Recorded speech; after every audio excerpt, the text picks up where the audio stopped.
people have sent me auto-generated comics, and I'm always just like, why am I able to feel that this is? Yeah. What? Yeah. Exactly. Yeah. Like, how can I feel that there's not a single human that touched this at all? Yeah, have you seen Comic Factory on Hugging Face, where it automatically like makes the entire comic for you? And you just give it a prompt, and it just fills it in. And I worry that as we go down these sort of like automatic word balloon things, they're really cool pieces of technology. Don't get me wrong. The thing that really makes human beings resonate is that I think that we are innately drawn to the focus of human attention, and that we can tell that another human being has been by this way before us and done something. And even if it's just a stack of rocks on a river hike, we can see that like that rock was stacked in that place, so that if you stand in that place, there's this beautiful view, and I can feel less alone in the universe because someone like me was right here.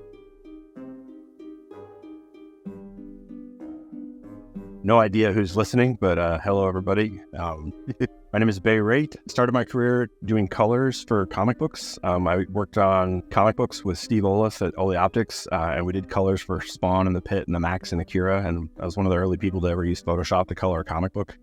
I used Photoshop when it was in alpha and black and white and couldn't do grayscale or color. I'm graybeard. I've been around for a while.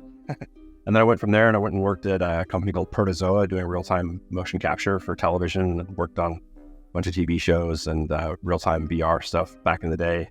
I went from there to being the product manager for a 3D modeling animation system called Mirai and Nendo, which were offshoots of the old Symbolics written in Lisp. They were sort of the wizards who had invented computer graphics and the freeform deformation lattice and derived surfaces, aka subdivs. And I was like, I want to go talk to those guys and learn from them. And we built a tool together. And then I took that tool to New Zealand, and I was the creature facial lead for all 3 of the Lord of the Rings movies. And I worked on the Cave Troll and the Balrog and digital doubles, and helped set up the modeling department and the crowd department and the creatures department. But mainly I was responsible for building Gollum's face for the Lord of the Rings. So building Paul Ekman's facts into character animation tools. And I was there for Gollum's first shot, Gollum's last shot.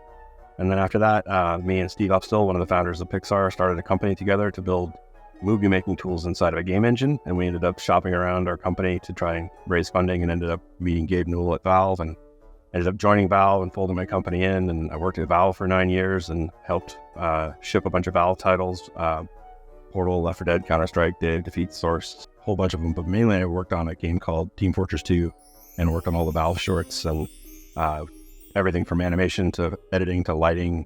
Came up with the idea for the tool to help design the tool.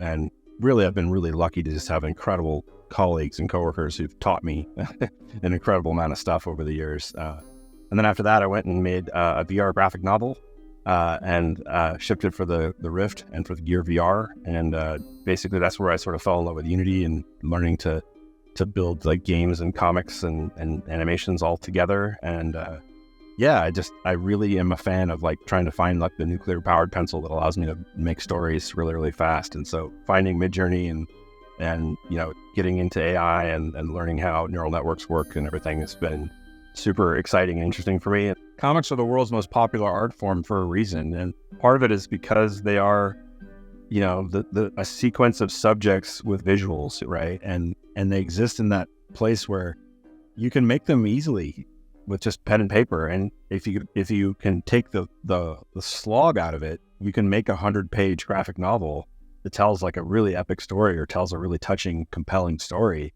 And you can do it without breaking the bank or exhausting your enthusiasm, and allows you to like cover the distance to actually tell like a bigger story. So we're big comics, people, but I will say that my comic history is a little different. I grew up with Jomek and Suski and Whiskey comics, so all Franco-Belgian comic. Nice. Belgian comics have like the famous color palette. That's the best part. Like this very rare say, I can see Belgian sky blue in my mind. Yeah. You're like, that's right.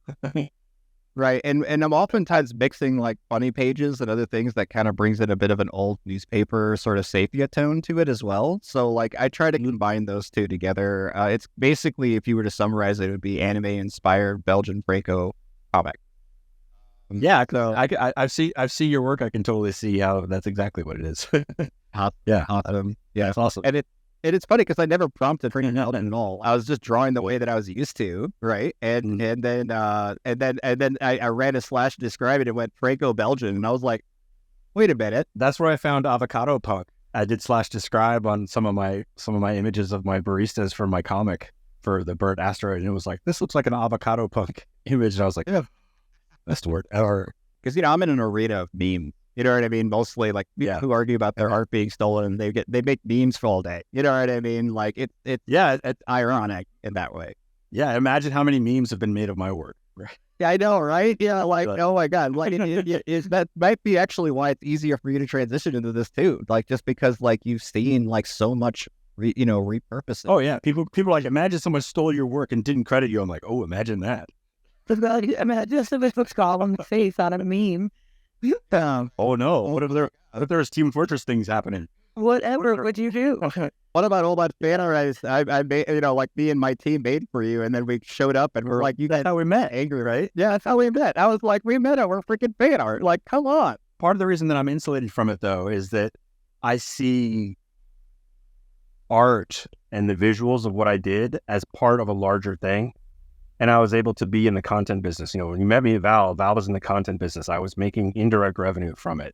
And the thing is that like when you're an IP owner or you're a creator owner, you can choose how you make your money. And we just gotta get over this hump where it's alarming and people feel like their identities are under threat. But I think that there's a world ahead that's super exciting and super creative that people will just go berserk for and really love. And we're just looking at all the stuff people are making. Wow, there's a lot of people making cool stuff in WC. Great. That's right. It really is. It is overwhelming too. I will warn you that ahead of time. I'll pop back over to really quick here to show. Instead of focusing on your art community of thousands or your family of tens, you can focus on the wider public. And, one of us will make something popular. And if it becomes popular and you have it set up where you're actually getting percentage of the gross and not just being paid by a studio or paid by an employer, but you're being paid by ticket sales from the public, that you're in a totally different category, right? And you want to be able to pay the people who helped you. So if you bought fonts, pay the font designer. If you had artists helping you, pay the artist. And if when you get to the image diffusion, you're like, each one of these images has hundreds of thousands of contributors to it. And then you go, well, I did the cultivation, I did the Photoshop paintovers. And if you look at it, you're like, well, that's where the art comes into it. Dizzy Gillespie doesn't owe the trumpet maker his trumpet sales for his album. And I think that's where there's an interesting debate happening right now in the courts and in the world and between artists and between technology people about who owns what and what the credits are. And I think one of the things that I think is so interesting about it is that you need to have rational conversations about IP rights and residuals and ownership and what does the modicum of creativity mean and what is the fair, ethical, right way to do this. And then there's arguments to be made on both sides that are super, super valid. And, to paint the other side as a cartoon isn't quite accurate, and I think it's going to take artists to participate along with technology on both sides to come up with the right way of doing this, because it is important. We want to encourage the result. We want to encourage creativity and want people to be able to participate in the successes that they create. And I think it's really exciting for us to be able to use all this stuff creatively. And I wanted to come on here and talk about this with everybody, because I know some of the people who are listening are on both sides of this argument. Art friends who are really wonderful, talented people doing what I call, slow craft, where they're really taking their time to make sure that they draw the details just right. And they look at AI and they go, this is just terrifying. It's too fast, too easy. And, the people who can just type in something and then just have it automatically be made. And you're like, yeah, I get that. Selecting the one-off is definitely not the best, but when you actually explore it and you learn to use it and you composite the pieces in together and use it as a tool, it's an amazingly inspiring and exciting thing. So like, for my friends who are a little bit more like, calligraphers in the time of the printing press, you got to become a novelist, you got to become a journalist, you got to become a graphic novelist or a comic book artist or, telling children's stories. And not everybody's going to be interesting. Not everybody's going to be a novelist, but I do think that there are a lot of unfundable stories in the world that are outside the reach of risk managed creative projects. Banks will never fund a project about, the villains of our time or even the heroes of our time, because it's just way safer to make, yesterday's franchise the safe bet times 2. Yeah. More sparkly. I am in that same boat of just the enthusiasm I feel, and feeling that like the noise that comes back that is not necessarily like as positive or as inspiring as I've felt using this stuff. And it really at least to me, I run into this issue a lot when it comes to like just introducing it. There's like so much stigma about it, and I'm like, guys, this is the most enabling thing I've ever used. Like this is so exciting for me personally, but it should be exciting for you too. And now AI may have been taking money away from all sorts of things that would normally be like, like the trashy corporate stuff. Now we can make our own entertainment that's even better. And that's what I think is the real threat moving forward for a lot of, mass media. And I don't want to watch Spider-Man 19. I don't want to watch, the stories of the past. I want to watch the stories of our time. And we're a silence generation. Right. And I'll just say this, though, like I if there's one big change that's happened outside of just me making art more often, is one, I'm taking a lot more time for what I post. Like I have a million options, so I'm going to keep using those options. I'm going to keep cycling. Yeah. ideas. Yeah, you have the scissors. You're thinking about editorial talent. What is the thing that I want to say right here? Hey, by the way, have you ever read this comic from Loisel? Peter Pan. But it's adult, but it's a French comic book artist legend named Loisel, and it's just like, it's the most amazing. I mean, it's literature, and be warned, there's some triggering, terrifying stuff in there. It's for adults, not safe for work, scary, but it's super inspiring. Like I love having like a comic that I read. I try to have like a comic that I read while I'm doing something slowly over time. Like I'll buy like a trade paperback. Like I'm going through this one. Have you ever read Sinner? But it's like, it's all just like black and white, really well drawn, well conceived of stuff. But what's great is that I can slow down from like the 25-second Twitter rhythm, and I can get into like the 5-minute comic rhythm, and like I can feel my brain slowing down and starting to appreciate the details and the shapes and the contrast of things.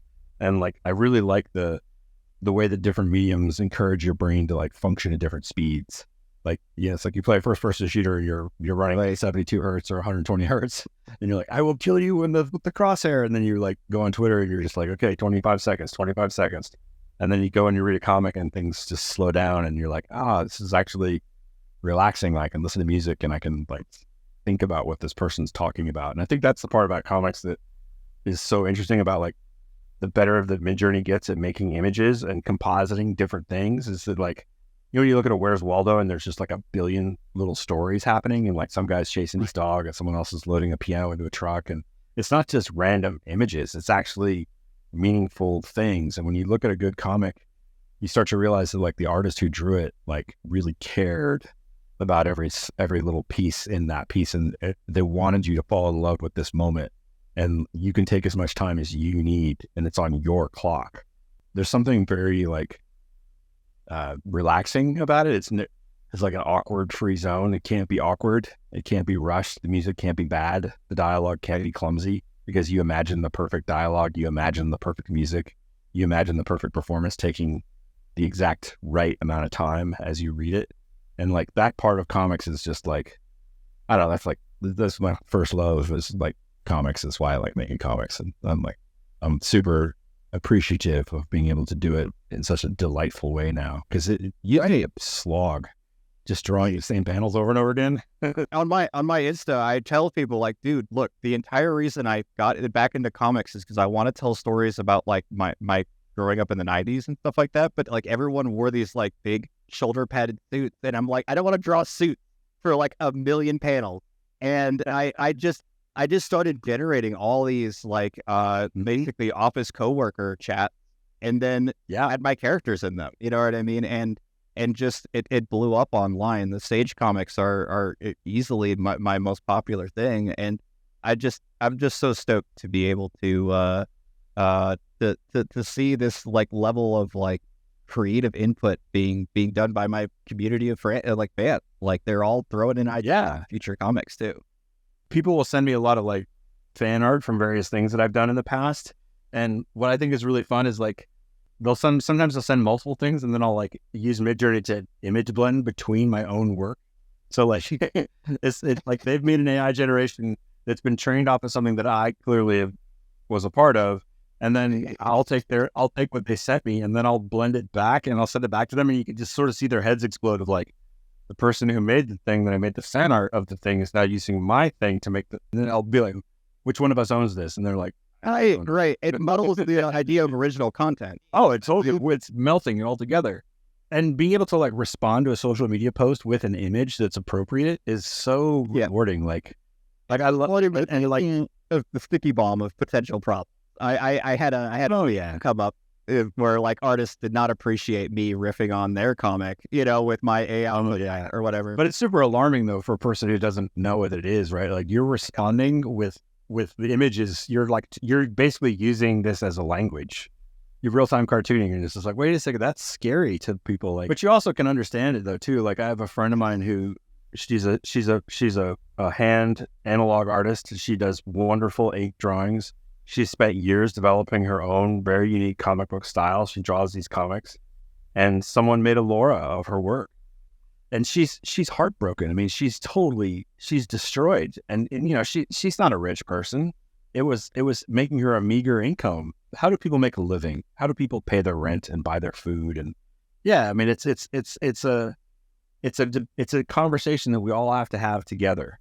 And I think that the anger and the vitriol and the oversimplification doesn't help. I think we really, as a collective community of creators and artists and programmers and developers and researchers, we have to think about like, what does it mean to be owned by the public and created by the public, and how do we protect the inventors and the artists and the creators of our time in a way that help them have the free time to be able to keep making the great stuff that we love, but also allow for fans and fan art and the community at large to run with it and do all these really exciting exploratory things, because both I think are really important. And hoping that corporations will come in and save the day is not the way to go. You know what I mean? Like so much of it, and so much of it is open source too, right? Like a lot of people don't understand that like a math noise function is it's just math.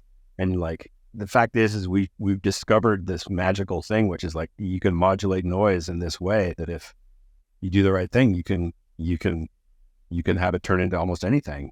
And it's a very powerful tool. And I think that like, you're right. I don't think it's corporations that are going to necessarily fix it, but I think that the people who work at corporations are the people who have the best understanding and the best vantage point of doing it. And I think they're not the ones that are the loudspeakers on Twitter who are, and I get attacked by people constantly who have no idea who I am. People have sent me the most insulting, infuriating attacks because they think I'm X, Y, or Z, and they can't get their head around the fact that I'm both, and that I'm sort of I'm literally straddled right between super hardcore AI developer and hardcore professional artist, and I have opinions about it, and I'm trying to just share what I know about how it works so that as many people as possible can participate in the great debate of our time, because I think the duty of an artist is to be a witness of your time, and this is the state of the art. This is what's happening right now in our life, and it needs artists just as much as it needs developers and politicians and scientists. But you can win your time back, right? If you decide to have a story about, you make more stories, you make better stories, you clear your head of all the stories that like have been sitting there piling up. And if somebody wants an example of that, just say, hey, make me a 9-page comic about 3 characters all wearing ugly sweaters at Christmas with their favorite dinner. Go. And see how tired their hand gets after the first page. And the counter argument that my art friends would make is they go, I enjoy drawing those sweaters, and I enjoy coming up with a visual style that allows me to imply that those sweaters are what they are, because I'm building the moment, and I get to sit and think about each one of the panels and the ratio of it and the flow of the story moment to moment, because the taking the time and handcrafting it is what brings me joy, but also is what really connects to other people. And I say there's room for both. There's the one back amplified amazing story, and I think there's also the handcrafted slow craft loving just so even if it's not the most optimum way. And I think that one shouldn't replace the other. And I think the people who are the most adamant against AI right now are feeling like they're being replaced and their identity is under attack, which is why they're so emotional. And I get it. I mean, I have moments of where I do feel that way, and I go, oh, and then I go, well, I care about the moments that I'm building. And I do, and if I want to, I can still draw watercolor. No one's taking that away, but it does mean the transaction is going away. You know, the idea that I'm going to get a lot of likes or I'm going to sell a lot of prints is definitely being impacted. Like, it's where like the social media is the real problem here. Like how it works is a real big problem in terms of like exposure and everything else with AI. Yeah, it's less the tool itself and more about just how fast and how prolific it is. Yeah, but it is a wider conversation than just art, though, because it affects, you know, programmers. You know, you can write code with AI. You can summarize a legal document with AI. You can write copy. I mean, it's going to touch, and the better we get at doing AI driven robotics, it's going to touch blue collar, not just white collar. And you have this conversation is just the early conversation for a wider conversation that society at large is going to have over the next few years.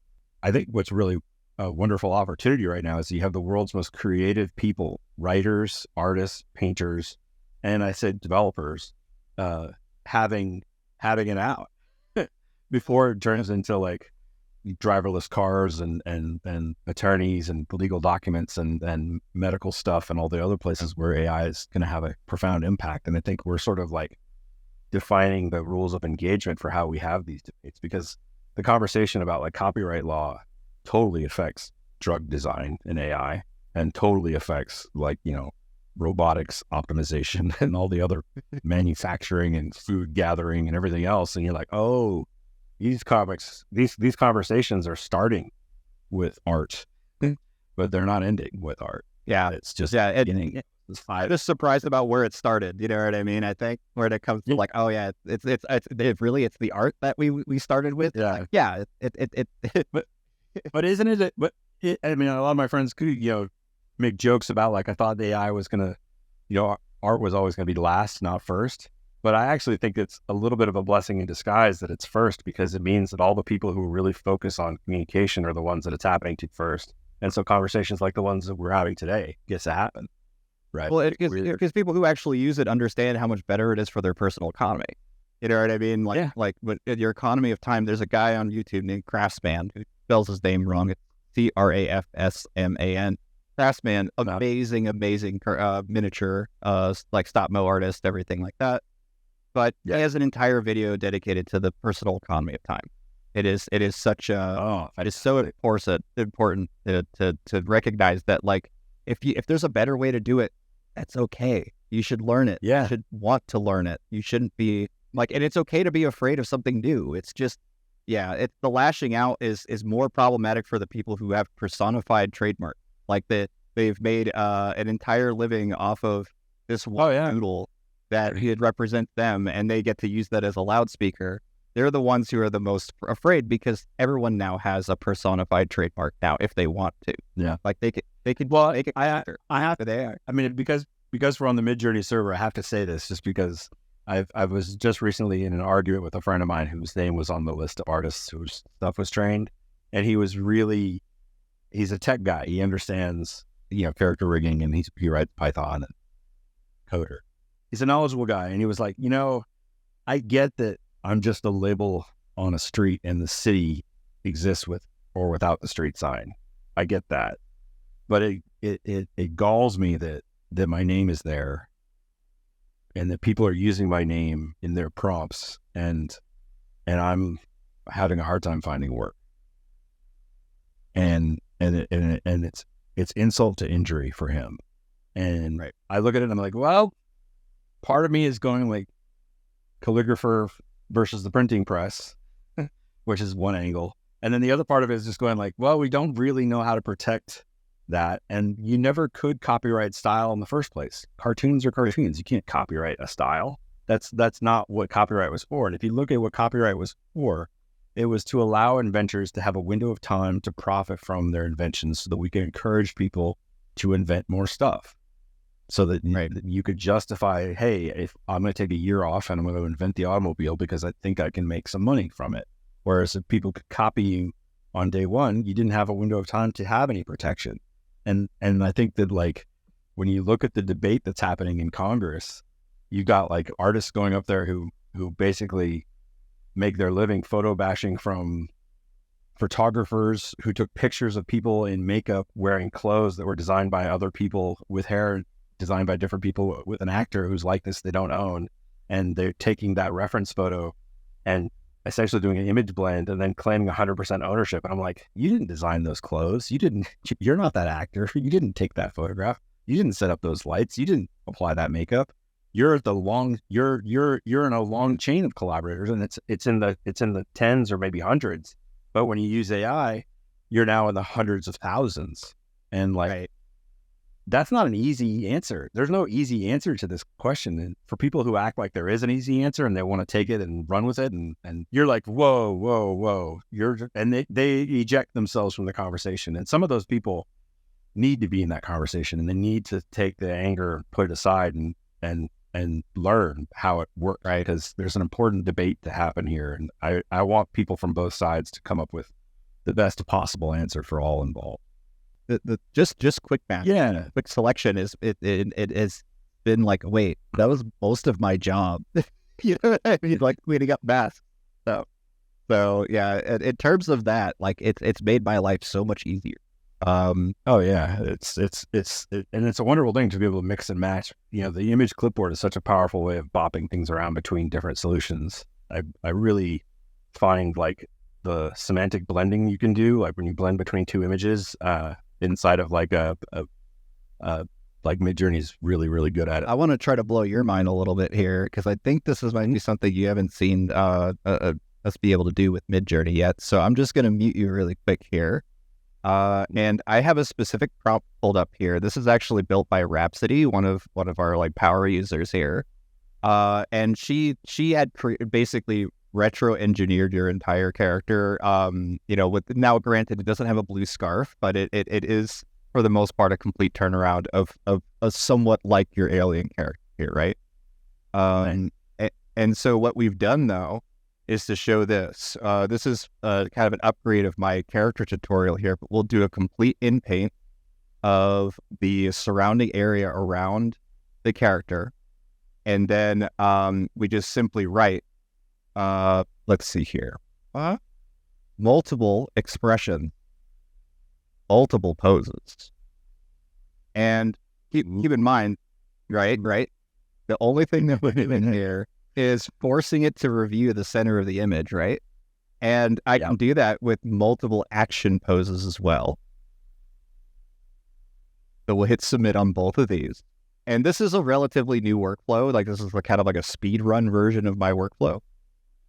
But essentially what we're doing is we are referring to that center image and forcing it through the empty like white space, you know, that we wanted to try its best to guess and fill in the rest, right? And when you're gonna, but the idea here is that depending on how the results come out, sometimes you get extremely dynamic action poses that we can then slam all together into a single character prompt. So we can literally save our characters inside of Midjourney now. You can see that all those dynamic poses of it jumping and all, you can literally say, I want just jumping poses. I want just running poses. You can even put an emotion on the expressions and it will give you only those emotions. For the most part, we can just zoom out of this and then say in Paint, give me all the other poses, that kind of thing. That's how we would make the character sheets. Okay, I have a question. So like I'm used to using this with like ControlNet and like and LoRa's. And so like, how did you reference that? Is it a prompt chain that it's just inserting all those image prompts into your prompt when you say, make me sure jumping. So like if you have a character and let's say I have a character and I want to say like, make the gnome sitting at a table, is it making a giant prompt of image prompts pointing back to that one, or is it like a LoRa where you've actually got like a submodel being overlaid on top of the main model? Yeah, there's no submodel. Actually, what's happening here is that we are filling the empty space with the image prompts. And now, I granted that the guys technically here can tell me a lot more specifically about what's happening here. But most often, I zoom out of my prompt of just a single character standing in the middle of the frame, right? And then it refers to the neighboring code that's around. That's the way that I have kind of deduced it. Because if I just zoom out and do 5.2, it doesn't work. But if we do it with emoji specifically, it works. We need inpainting for it to work with the newest version of it, but you can definitely get it to where you get the advanced composition from V6, and then we jump to 5.2 with a style transfer. That gets us by bypassing it for now. But the main thing I want to show you here is that you notice that there's no words at all inside of my gnome character here, but each one of these images is a different pose, right, of the same character. So it's blending between all those. It's cutting it up automatically, or are you cutting it yourself? I adjusted these weights to give me about what I consider like a base model. But if I need her to react in a certain way, like I inject her into a scene that is very similar, it has like a gnome girl with a hat, tone, whatever, then I just weight it to match the composition of the prompt that I'm injecting it in. Just doing blends is cool, but the issue with it is it doesn't let us get like full control of this scene. If I put any words in there at all, suddenly she looks a little different. She doesn't look like herself anymore. In terms of the drawing instruction side of it, it is so cool. So I will actually draw a rough sketch and then put that weight as like 15 or 20 to the front of that, and then it will follow that rough sketch for the character. And I have now her in a pose that I want. A little shout out here really quick to Fran, who is the artist that's featured inside of these gnome posts here. She actually did this really great little comic that was just thanking everybody for making all that stuff for her. She's a traditional cartoonist, so it's so cool to see like a dump of 200, 300 gnomes that are based off of her OC, just all come in and just getting everyone to kind of have an olive branch and work together. Like, that's my goal anyway when it comes to this stuff, is I just want people to make things. I want them to stop fighting and I want them to pick. It's ironic that I'm the one telling them to pick up a pencil and then send me art in order for me to generate stuff. Yeah, I draw so much more now than I used to. It's amazing. Like it's funny, people like, you let the AI do it all for you, and I'm like, I draw so much more. Like I wear down my nibs on my tablet. Like, hey, I never had to replace my nib more than once a year before AI. It's ridiculous. Yeah, it's amazing how you when you have to draw something that's like complex, you're like, oh, I guess I'm going to draw that dinner scene between all the characters eating, like, each one of them has their favorite meal in front of them. And I'm like, oh, I guess I'll spend like a month drawing that. I'm like, no, I won't. I'm gonna hallucinate that, and then I'm gonna pick the pieces that work and kit bash them together, and then send them in as image prompts, and then explore the ones that are the best. And you're like, oh wow, it actually is the rote part of art, really, really fun. Like, I don't know if you ever like had to draw like a bunch of Christmas cards for people, but like, it's boring drawing Christmas sweaters and having to, especially if you chose like a realistic rendering style, and it's like, oh, now I'm drawing the yarn for 4 days. And I'm like, I don't want to draw yarn for 4 days. And like, I love the fact I now have like this egoless assistant who's willing to do that. Right. By the way, that what you just showed was super cool. By the way, I love seeing that. That's really cool. I love the fact that you can inpaint all the poses around it. I hadn't thought of doing that. The main thing you want to do is also when it comes to inpainting, if you inpaint with only image links, no words whatsoever, it's a repair function as long as all the poses are correct. So it's basically a magic erase, a fix tool. Well, the awesome thing is, I used to do like a lot of cell animation. Like, I know how to roll animation cells and stuff. And like, I'm not as good as like, Jamal Bradley or, Glenn Keane or anything, but like, I can cell animate. And one of the things that you do in your cell animation is you have model sheets, right? And the model sheets for like, okay, this is this is how many whiskers Bugs Bunny has. This is what he looks like from the front and the side. And I love that model sheets are now a core part of this workflow, that you end up with this big model sheet of like, okay, here's the character, all their expressions, turnarounds, the action poses, all the stuff from 100 years ago from like Disney's Illusion of Life, right? Frank Thomas and Ollie Johnson would totally know how to do it. Okay, here's this model sheet. Now constrain everything I do that says the word my character name to that model sheet. And like the more that Unity and Unreal and Midjourney and all the tools that everybody uses, Photoshop and the rest, can go to town, making it so that it's easy for people to reference the characters as individuals, the more we can start telling bigger and bigger stories, which is super exciting. Like, let the AI figure out how to express that prompt with that character, and it makes it a lot more consistent. It's really cool. I like it. It really is. It really is. I'm so stoked to see what people will be able to make now that we don't have these limiters. These like you said, like there's only so much stuff that corporate media will allow us to even put out there or put money behind to make. And I would love to be able to prove projects that they don't believe in. You know what I mean? And then suddenly, oh wow, why is this thing that's online that's all about like a joke that we don't like? You know what I mean? Yeah. Like why is this suddenly big? I mean, I did a whole comic making fun of Bill Gates, and people were like, "What the hell? Like, what's going on here?" You know. And if you look at it, if you think about it, it's like those unfundable ideas. Some of them are going to be derp and going to be, whatever, but there's going to be that weird idea that someone comes up with that is really compelling in some magic way.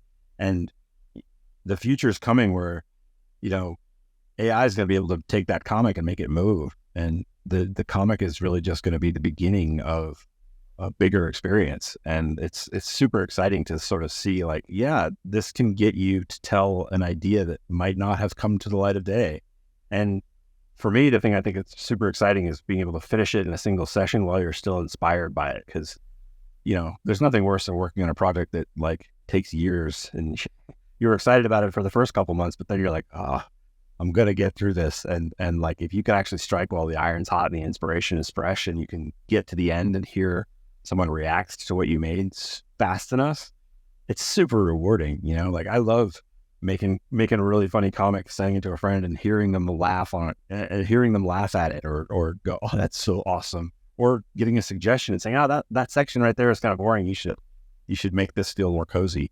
I will say that I had it was very toxic for me at the beginning. Okay. Like very, very toxic. And one of the things that I did to kind of judge whether or not someone was being real with me, like they treated me like a person, or at least that I was trying to express myself, was like, if I received a critique, I was like, okay, yes, you get it. You didn't see any humanity at all in what I made, and you still gave me a critique.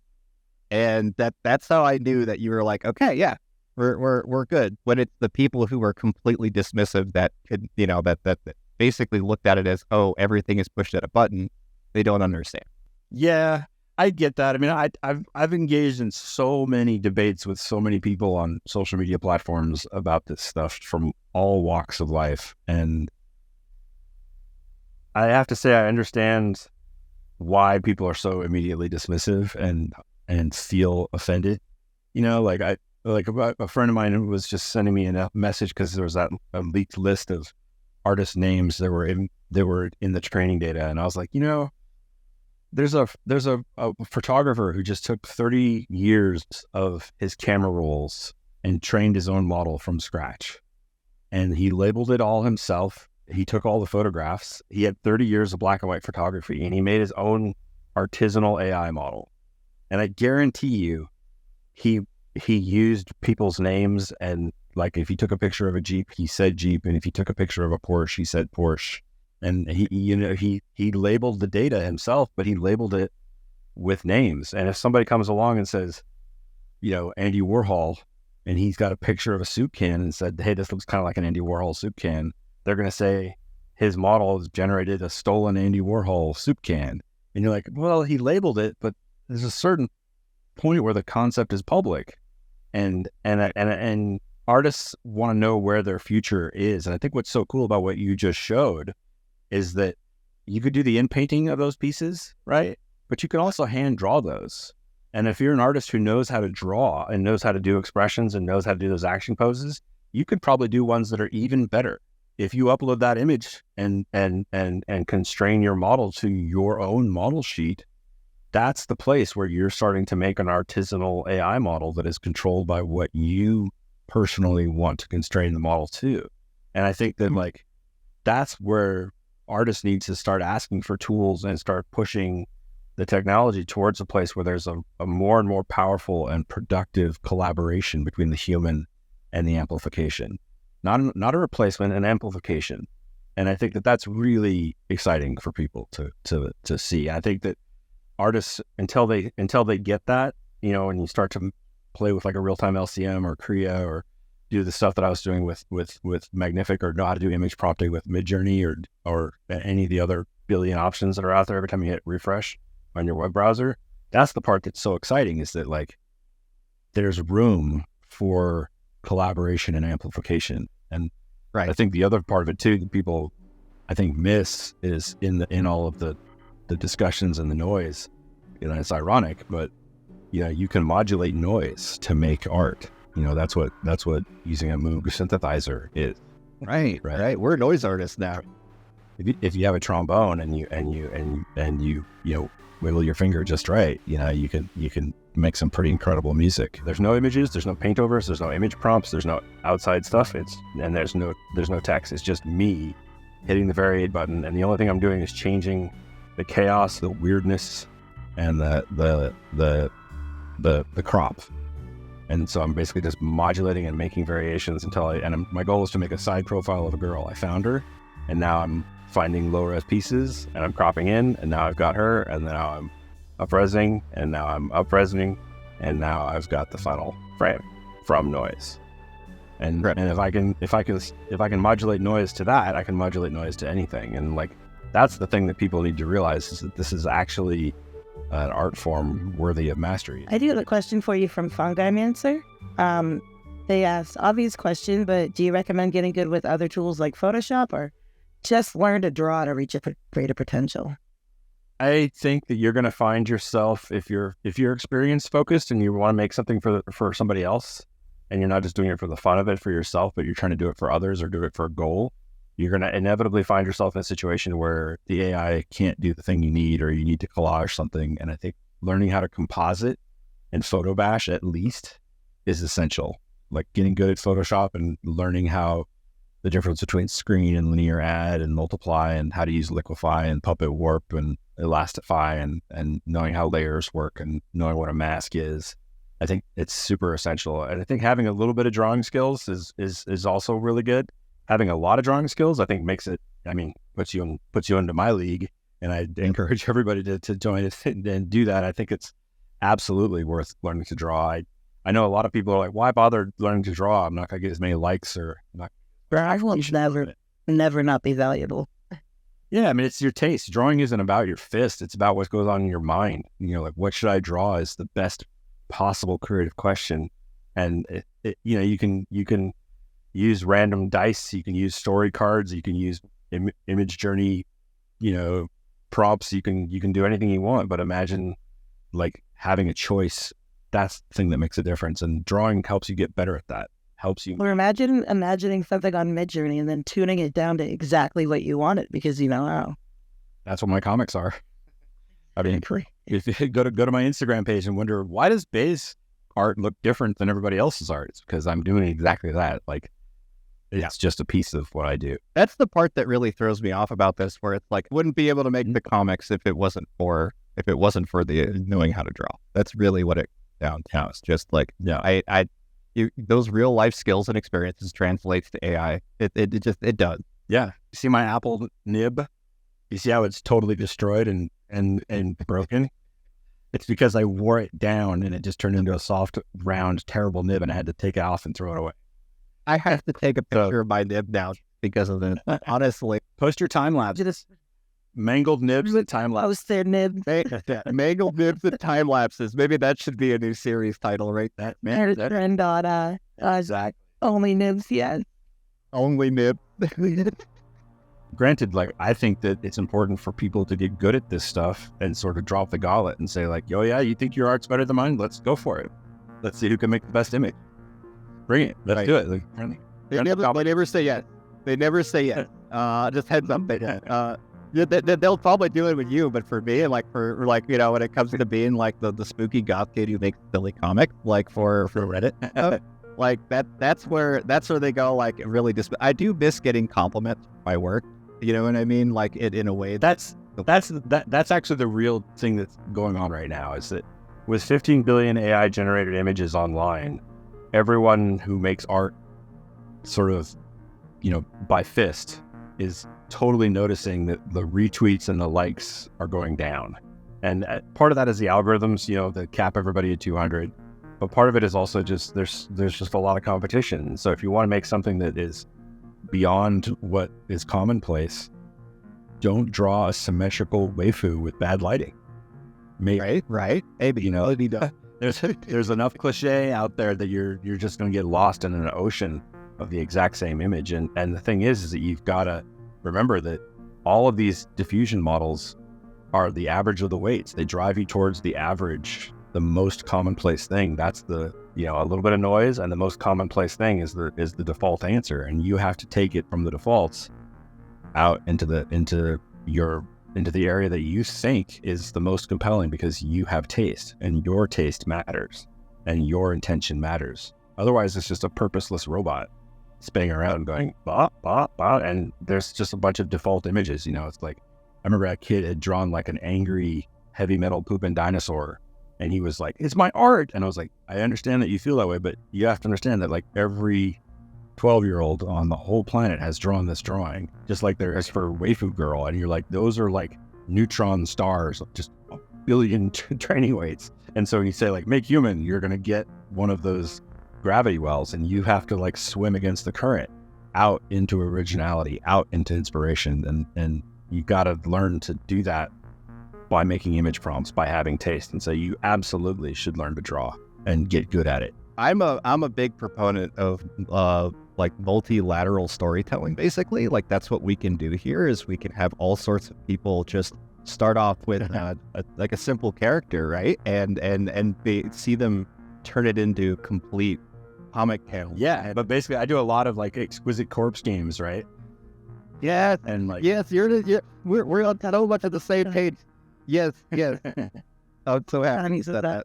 What are the chances, Victor? I know, right? That's nuts for me, because I've been a huge proponent of exquisite corpse being like one of the main ways that we can get storytelling done with Midjourney, right? And and I mean these guys went and like built an exquisite corpse game inside of the Niji-bot. So I'm excited. I hope that gets developed more. On the exquisite corpse side of things, one of the things I would encourage people to do is remember that they're separate concerns. Like I do a lot of stuff where like I work on the words and the writing after I do the images, and then if I need to change the image, I'll change the image. But like I try really hard to let the story lead. And if you try to do like the layout and the letters at the same time as the visuals, sometimes you'll accept like terrible letters because the visuals are good, or terrible visuals but the letters are good.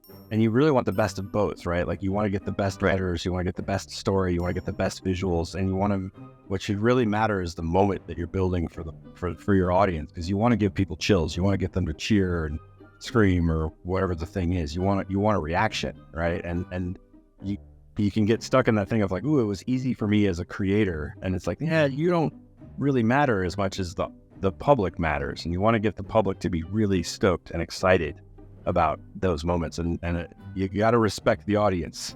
So like when you're doing the exquisite corpse games, I like to do those in like a, what should happen? Oh, and then this should happen, and then that should happen. And like I've made like a comic book builder that I have that's all about like encouraging that kind of behavior, because I think that like that's how stories get polished. If you tell a story and then your friend retells the story and you realize, oh, they left out that boring part and they added this little twist.